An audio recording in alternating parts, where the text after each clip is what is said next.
Good afternoon, my friends. This is Paul, and today I'll be reviewing for you The Legend of Zelda Breath of the Wild, Switch 2 Edition. I'm sure you don't need me to spell out which system that is for. Since I have already done 2 reviews of Breath of the Wild, one of which is no longer available because it was terrible, this is mainly going to be talking about the changes to the Switch 2 version of the game, as well as my updated thoughts on Breath of the Wild now that I have played Tears of the Kingdom and beaten it 3 different times. First off, it's important to note that quite a lot of the new content for this Switch 2 version is unfortunately locked behind the Nintendo Switch app on your smartphone, so you're honestly not getting too much if you don't have that, but it is still a pretty good deal if you're able to get it for free like I did. So let's talk about the non-smartphone benefits first. Perhaps the most obvious is that the game has been optimized to take advantage of the Switch 2's extra horsepower.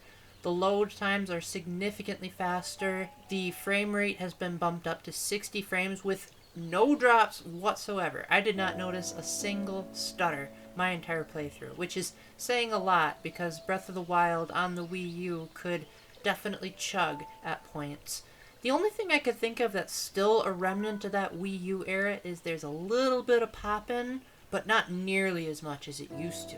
The resolution has also been bumped up so that it can support up to 4K visuals. Now, for some reason, my Switch 2 doesn't allow me to display in 4K, even though I have a 4K TV, but even at the 1080p resolution that I was able to set it to, this looks leagues better than the Wii U version. I didn't play too much of the Switch version, and honestly, even when I compared the footage of both versions side by side, I couldn't see too much difference. But when I played it on the Switch 2, I loved how much additional detail there was on just about everything. Like, even just something as simple as the top of a Sheikah Tower, which is a bunch of rocks. You would think, oh, Nintendo can just copy and paste a rock texture, but no, there's actually individual creases in the rocks, and when you're looking at a scroll, you can see individual little bits of fabric, and you can see so much farther away, like leaves on a tree that would have just been a green blob on the Wii U are now fully realized. And it's great to see a game that was from 2017, 2 generations ago, now looking probably about as good as the team expected it to have looked back then if they did not have technical limitations. And don't get me wrong, Breath of the Wild was never an ugly game, but now it can really live up to the full potential of the art style. You also get 2 save files now instead of just 1, so you no longer have to create an entire additional profile just to start a new game. This is really helpful for collecting footage for this game, because now I don't have to mess around with my completed save file or start up an entire new profile. Unfortunately, that's about it, where the non-smartphone features come in. So yeah, if you don't have a smartphone, you're pretty much playing the same game as you did in 2017, just it loads faster, plays faster, and looks better. But now let's talk about what you do have. Now, these features are insanely forgettable, so I literally am pulling up my smartphone as I'm recording this because I never script my reviews. You have voice navigation, so that if you're having trouble finding a Korok or a shrine, and I think you can find other stuff too, but I never tested this, it basically turns the phone into a GPS so that it can give you voiced direction. Never tried this because I'm not the type of person that's particularly invested in Koroks. Generally, I just used my knowledge of the main game to tell me where the shrines were from before when I played it, and I never really had too much trouble finding them by just looking around and seeing where on the map it was too empty. There's an option called My Play Data where it keeps track of all your statistics, like how many times you died, how many times you've used the champion's powers, and you can also get medals for doing specific things, so they retroactively added achievements and locked it behind a smartphone app. Yay! There's also global play data where you can compare your stats worldwide, so they added a leaderboard. The daily bonus allows you to spin a wheel once a day, and it gives you a perk that you specifically have in your key item section so that it doesn't take up space in your inventory, and then you can use that up to 24 hours within the time that you spun it. And some of the ones that I've discovered are restoring durability to your weapons, which for those of you that don't like weapon degradation, that is pretty nice. Health recovery, stamina recovery, and probably a few more. Now, I did try to test this one, but man, was it finicky. When I would spin the wheel, it did not tell me that I had to leave the Great Plateau first in order for it to be active, so I ended up completely missing out on a health recovery item. The fact that it only lasts 24 hours is also pretty stupid. Like, am I supposed to get hurt on purpose to use a health recovery item? Plus, whenever I would check to see if the data actually went through, the game would actually pause and not let me do anything, which in a game that has been optimized so well to not have any crashes or slowdown, why is this the one time where it breaks? So yeah, I ended up not being able to use the daily bonus at all because of that problem. I have a theory as to why it didn't work very well, but we will get to that later. There's a photo studio where you can edit the pictures you take. I'm not an artist, so I didn't try that. And item sharing, where you can share some of your surplus items with other people, which is great. I always love it when games prioritize a sense of community. Again, didn't try it, but I think that that's cool if like you have so much spare meat from hunting animals and other players might be struggling. Now, whether or not you can give it to just anyone or if it has to be your friends, I'm not sure, but hey, that is a very cool feature that I never would have discovered. There's an option to scan any Zelda series amiibo and then have a picture of that amiibo appear on your phone, and it'll scan, or it'll keep track of how many times you've scanned that amiibo. And then once you've scanned it 5 times, you get a bonus scan, because in the main game you can only scan an amiibo once a day, except the Wolf Link one for some reason. Unfortunately, this was also finicky, as I would usually have to refresh the page to get it to realize that I scanned the amiibo. And at one point, it scanned the amiibo even though I hadn't used the app that day, and then it said, oh hey, you've scanned the amiibo 5 times, now you can scan the amiibo twice. It didn't work. So yay for yet another thing on this stupid app that doesn't work right. Speaking of which, this was the thing I was looking forward to the most from the app, and that's voice memories, where there's a ton of brand new voiced segments where you can hear some of Zelda's perspectives. In Tears of the Kingdom, there are other characters that do voice memories, but I'm not sure if that works in Breath of the Wild. And the reason why I'm not sure is because this thing was set up so horribly.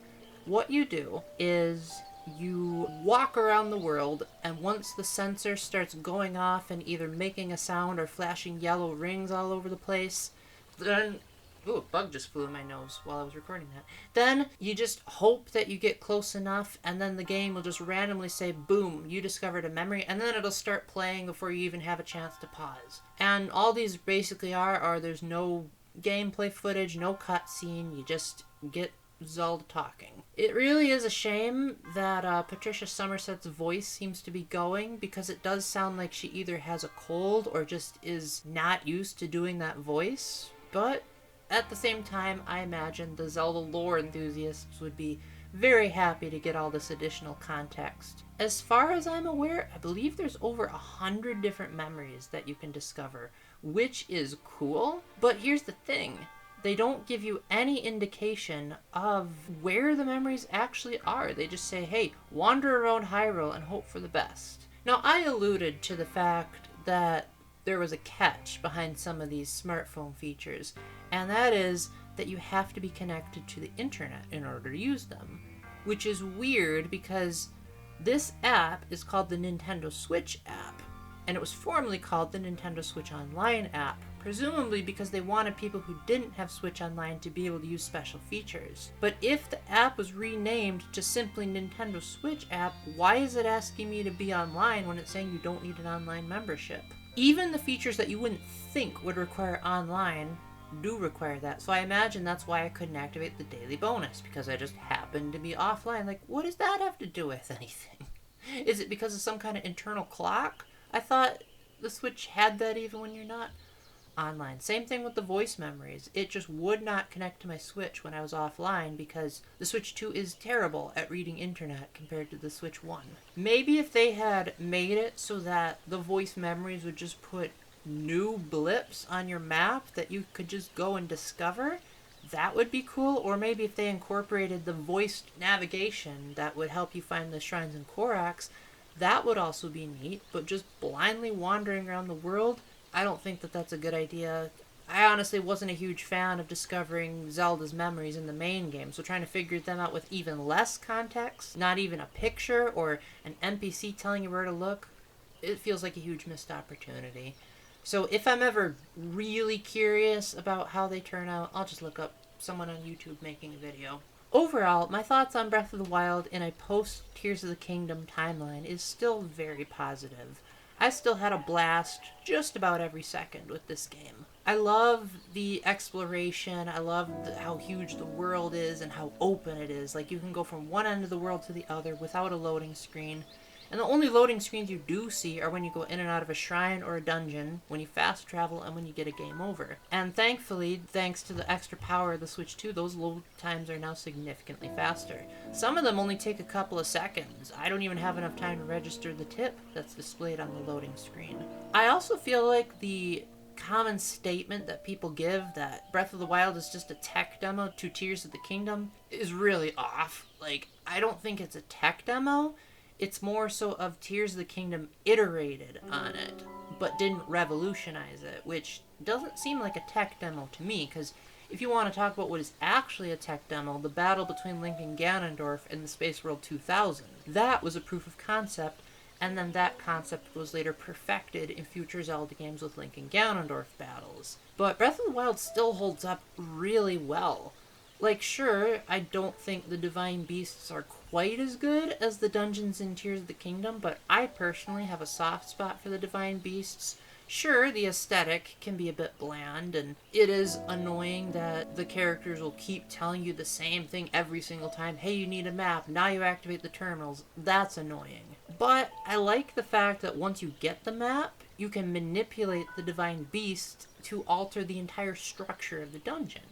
And that's why I love Majora's Mask's dungeon so much, is that that game often used the dungeon itself as the main puzzle, and discovering how to manipulate it to your advantage was the secret. And even though I don't think it reaches quite the same heights as Majora's Mask's dungeons do, it was a nice reminder of what those dungeons used to be. And I'm also impressed that such a huge open world could be achieved on the Wii U, and it's been perfectly preserved on the Switch version. I can't think of a single thing that this version did worse, so by far it's the definitive way to play it. Now let's get into the pricing. This is actually free if you have a Switch Online Expansion Pack membership, so thank you very much, me, for planning ahead for that completely unintentionally. Otherwise, I probably wouldn't have bothered reviewing this.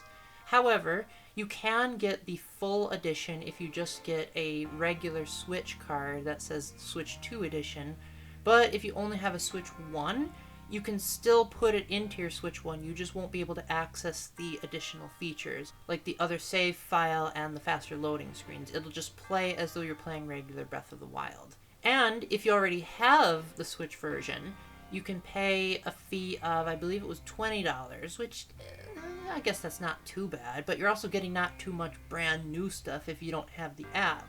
And you still can transfer all of your save data over, not a problem. You'll just now be able to play your old save data better.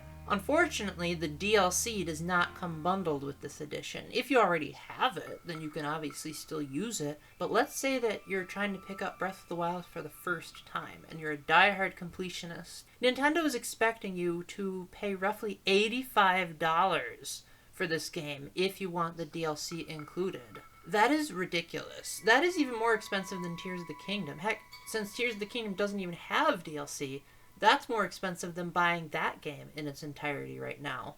So the older game you have to pay more for? I don't really get the logic there. Now, admittedly, I do think the DLC is quite amazing. The Trial of the Sword is one of the most grueling challenges I have ever faced in a Zelda game, but it's also one of the most fair. Like, I usually felt like it was my fault when I lost, and it felt amazing to get to the end of it, even if the reward was unsatisfactory.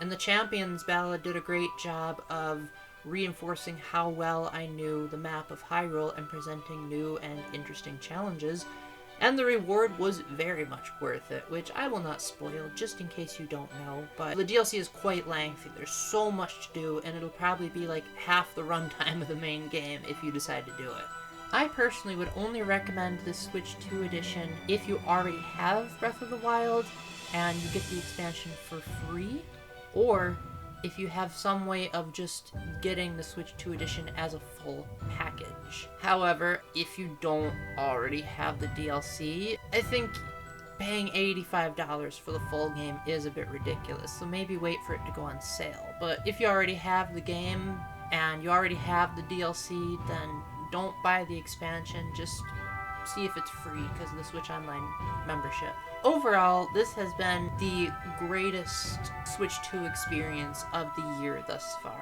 It won't be nominated for my Game of the Year because it's basically DLC to me, but it is nice that I can experience the definitive way to play one of my favorite games. Just ignore everything on that smartphone if you want this to be a smooth and incredible experience. Just don't expect anything revolutionary. And unfortunately, if you're a Wii U owner, you won't be able to upload any of your information to it. So as someone who bought all the DLC on the Wii U, I was not able to transfer any of it over to the Switch 2. So please be aware of that, although that was also a problem with the Switch 1 version, so Nintendo, I wish that you would stop hating us Wii U owners. If you're able to get this for free like I did, and not have to pay Nintendo's ridiculous prices, Breath of the Wild is an insanely good game.